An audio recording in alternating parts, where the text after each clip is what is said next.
on me that since we were slightly understaffed, he could be useful because he knew the local sports scene and had plenty of contacts.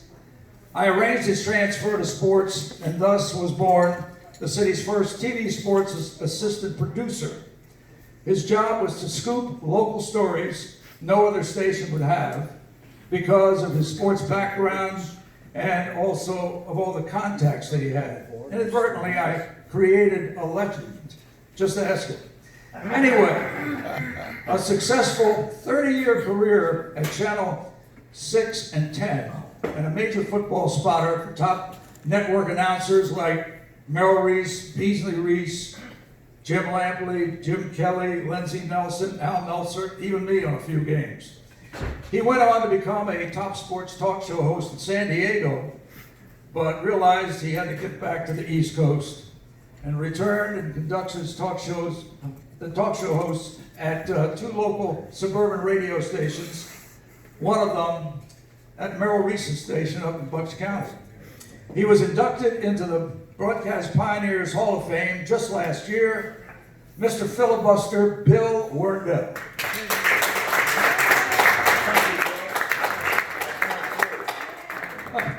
It's not true. And we have also unexpectedly Bill Vargas, who happens to be lucky enough to be married to a very lovely weather lady named Sue Serio at Channel 29. Mr. Vargas, why are you here and not her? Give me a little background, Bill, on what you've been doing. This is every year. He spends 10 minutes talking all about Sue Serio and how wonderful she is, and then he says, and here's the guy that's married to her, Bill Vargas. Sue would be here, Joe, except that she's shooting a promo. You know, the Super Bowl is on Fox this year, so they're shooting a promo where all the anchors are fighting about who's going to get to Miami, so she can't be here. But yeah, I actually do have a sports background. I did work at Fox 29 for 12 years. As well as Channel 10. Channel 10 was so cheap. When they moved Ron Burke from weekends onto the 11 o'clock news, how cheap are they? They had myself and Jeff Ash, who's back there. We would take turns anchoring every weekend so that they wouldn't have to pay either one of us a salary, you know, or benefits. I worked at Channel 10, but luckily they were a little kinder to me. And also, I was going to introduce Jeff Ash in the background there at KYW now, used to be at Channel 10. He was my excellent sports producer, one of the best, and certainly a good sports announcer in his own right, and is still working at KYW at a time when the whole business is going through a revolution, where if you're over 35 or 45, they don't want you around. It's just a business run by pencil pushers out of the Ivy League schools, and the only thing that they care about is the bottom line. Anyway, now that I've editorialized on that, let's talk about the Philadelphia Eagles. We have a number of topics. And how about the playoff loss, the fired assistant coaches, the Clowney hit on Wentz, no suspension for that guy. I think he should have been suspended for at least a year. Draft needs, receivers, defensive backs, linemen, and they need a big fullback, sort of like Refrigerator Perry of the old Chicago Bears, who built like a refrigerator, weighed over 300 pounds, and when they had to go 4th and 1 at the goal line, he took anything and everything in his path into the end zone. So hopefully they'll draft a big back. But Danny, I'm sure you follow all the sports scenes. I'm sure you have something to say about the Eagles. Well, I'd first like to congratulate Doug Peterson, and I thought he did another terrific job. And of course, he's the only Eagles coach to ever have won a Super Bowl. The Eagles have only been to 2. But I think Doug has done a remarkable job. And of course, this year you'll recall that the Eagles were 5-7 with just 4 regular season games left to play, all within their division. They won them all. They were pretty competitive games. And I think Doug deserves a lot of credit for bringing the team into the postseason once again. And like you, Joe, I also felt the Jadeveon Clowney hit was at least merited a penalty of some sort. But as I heard Ray Didinger say on Comcast Sportsnet, there was 4 different ways that could have been ruled a penalty.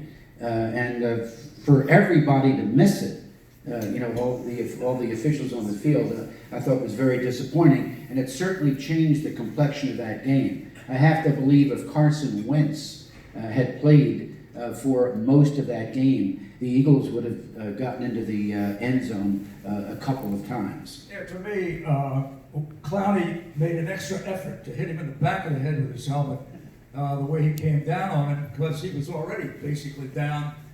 And that meant that the whole head was getting it both from the front and the back. And Ray and Mike Quick called it right immediately on the air. He said, "That's spearing." And Cox out on the field went up to Clowney and said, "Hey man, that's dirty football." So, and that weird situation was because of the current referees in that game. They were always very, very quick to throw flags on just about anything. But boy, they kept those flags in their pocket the whole game almost. I mean, some of the hits that were done. Glenn, how about you and your? Yeah, well, I watched that game and was pretty disgusted with the hit. But the other thing I was kind of disgusted about was that the commentators on TV never said anything about it, and they were surprised, I guess, when Wentz had to leave the field and then go into the locker room. But I tell you what, I'm concerned about Wentz because he doesn't seem to know how to protect himself. If you looked at Russell Wilson during that same game, he never, ever gets hit hard because he knows when to go out of bounds, he knows when to slide, he knows when to throw the ball away, and I don't think it's a coincidence that Russell Wilson doesn't ever get hurt, and he runs all the time, and Wentz does get hurt. I would have liked to have seen him slide on that play. He wasn't getting a first down. He wasn't going anywhere. Give it up, just like Russell Wilson does. Well, I think he's got to use more baseball slides going forward with his feet rather than his head. But Wentz has had so few healthy receivers, he tries to make a play and probably overdoes it because he got away with that in college. Can't do it in pro football. The game's too fast. So if he just uses the baseball slide more often, the only thing the players defending him can do is just touch him to keep him down, not try to hit it. I know you have something to say about that, Mr. Vargas. Well, actually, I wanted to pick up, actually, Joe, on something that Dan said about the job that Doug Peterson did. Last year on this panel, Bill Wendell said that the defensive coordinator, Jim Schwartz, should be fired.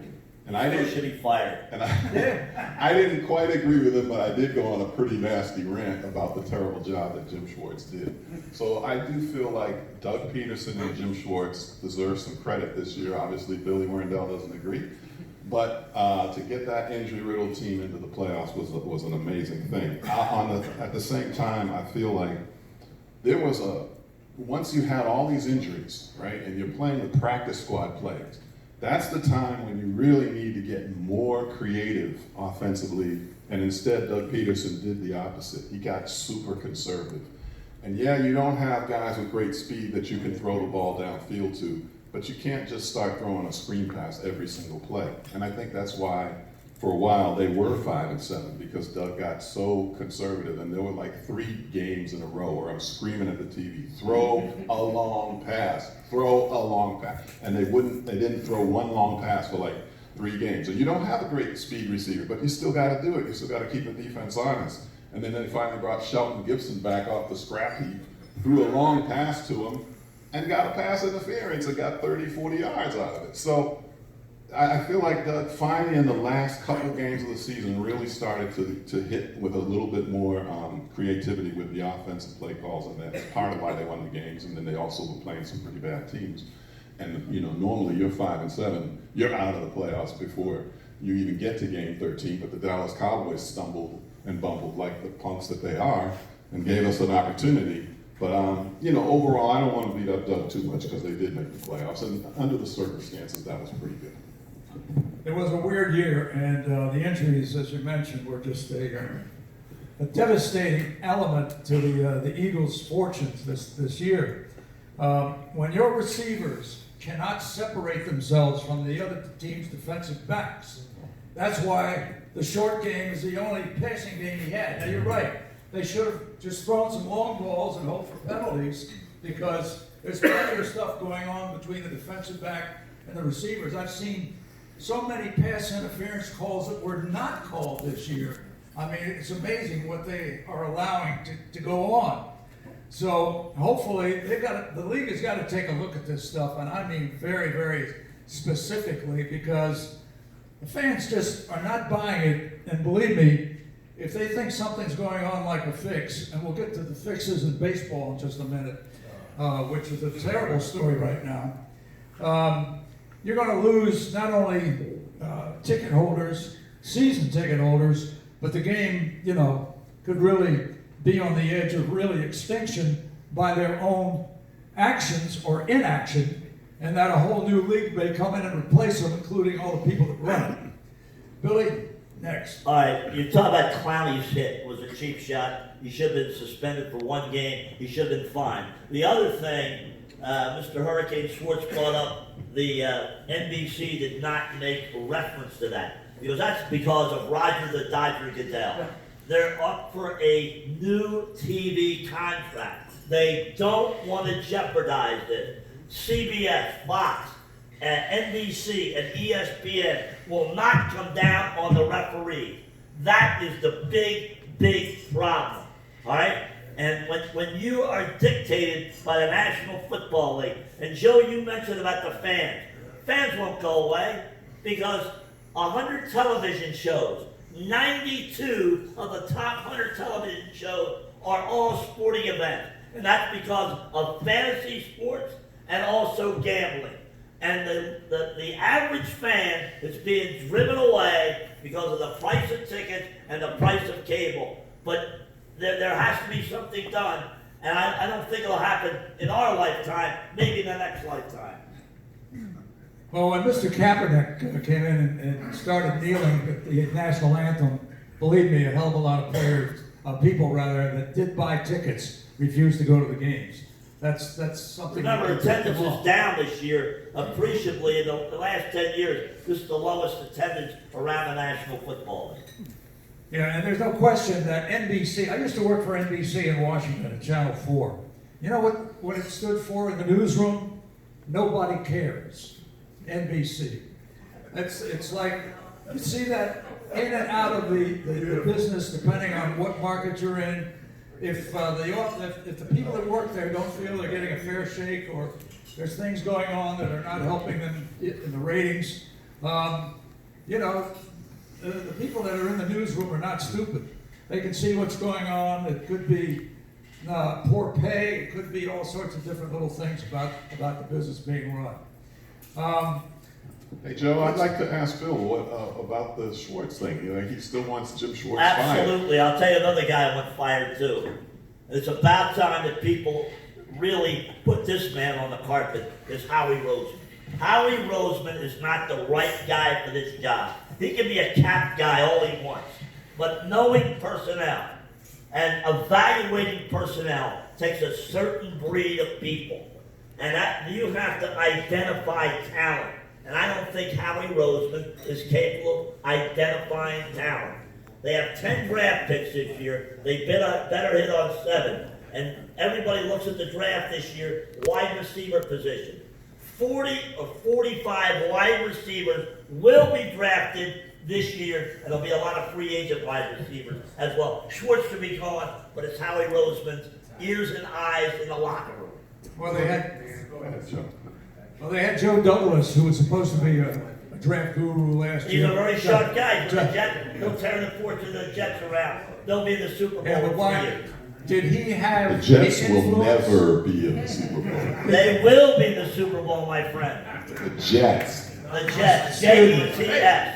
All right, they're Did, recording this right back there. Right? Go ahead, Joe. Look, I'll say this in terms of Howie Roseman. They came into this season and there was so much fanfare about this team was going to the Super Bowl, Eagles, Super Bowl bound. Best team on paper. People picking them to go 14-2. They weren't the best team on paper, Bill. They did not have the defense. And that's where I was going to agree with you for a second, as far as Howie Roseman not doing a great job. You have Jim Schwartz, and you have this Corey Unwin who just went to Detroit as the defensive coordinator. But Matt Patricia, the coach of the Lions, will be fired after next year. All right? Unwin did not coach up the defensive backs. The best player on their defensive backfield was Sidney Jones. He made big plays. He wasn't on the field at the end of the game. There's a reason he wasn't on the field, Joe. What? What was the reason? Obviously, he's not good enough. That's Now, why they don't he's put him good out enough. there. They did not. They got down on that kid. That kid should have been on the field. No question about it. Listen, you look at what they did going into the season and their defense, right? They lost Michael Bennett, who was their sack leader. Why did they replace lose Michael him. Bennett? They didn't want to pay him. He also didn't seem like he wanted to be here, but they didn't replace him at defensive end. Chris Long retired. They did not replace him. Jordan Hicks, the middle linebacker who's often injured but is very good, he left, and they didn't replace him. And they didn't do anything to upgrade the cornerback. So that is where I say I don't think Howie Roseman did a good job this year, and that their defense wasn't nearly good enough. He did go out and he signed one really good defensive player, Luke Jackson, who happened to get injured on like the first play of the season and was out for the year. But they didn't do enough to address their defensive needs. At the same time, this is a team that won a Super Bowl in 2017. I'm not firing Howie Roseman. That was yesteryear. What have years you ago. done lately for me now? I want Billy. results now. Yeah, Billy, anytime a team throws a long pass on the Eagles, it's either complete or there's a penalty called, and every single time the Eagles defensive backs are trailing the receivers for the most And their head is not turned around, Their head's right? not turned They're around. not turned around to see the ball. Yeah, and then if you don't turn your head around, That's coaching to a certain extent too. Right, that's coaching. That's coaching, and not you gotta the coach general guys up. manager's fault. Well, guess what? All right. Who hires these coaches? Is it Doug Peterson or Howie Roseman? I guarantee you, Howie Roseman has a lot of influence. Okay, let's move on to the 76ers. By the way, Meanwhile, anybody want a Eagles ticket betting for the Super Bowl from this year? I have Howie hired Roseman one wants one. here. If you want it as Howie a wants memento, I'll Howie sign Roseman it wants for you. Tornado Schwartz has just found a Super Bowl ticket. Yeah. Or is- or is That's it my a- ticket. or is it I a- believed in the Eagles and bet my own money on it. Or is it earthquake? A lot of money. How stupid. A lot of money. Enough. All right, let's talk about the wonderful 76ers who can't win a game on the road. They've got the Embiid injury. He's out of shape. He needs to be rested. Ben Simmons, point guard, refuses to shoot the basketball, which is like a baseball hitter going up the home plate and refusing to swing the bat. We've also got poor structure as far as the offense and defense are being set up. Defense is poor. There is poor passing. There's also turnover prone, inconsistent outside shooters. Will Coach Brown succeed in at least lasting the season? And they'll never